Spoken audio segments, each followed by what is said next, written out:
Avui fem un goulash de porc amb pebrot escalivat, o el que és el mateix, un estofat de porc amb pebre vermell.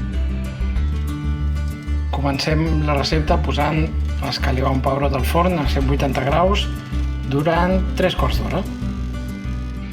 Salpebrem i enfarinem els trossos de carn. Ens falta enfarinar-los ben enfarinats. Tenim la ceba tallada per començar a fer un sofregit una vegada tinguem enrossida la carn. Daurem la carn. Ara li queda un parell de voltetes més, un minutet màxim, i en el seu lloc farem un sofregit.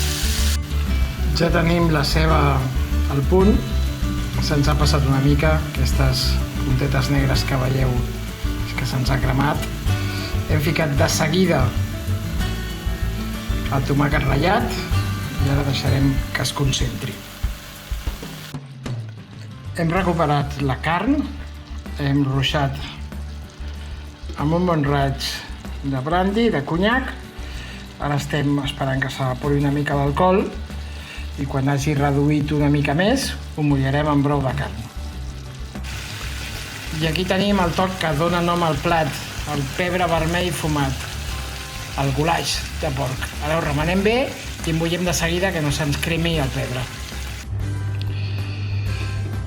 I aquí tenim ja l'estofat a punt de començar a bullir, així que arranqui el foc ben fort. El baixarem, el taparem i deixarem coure un parell d'hores.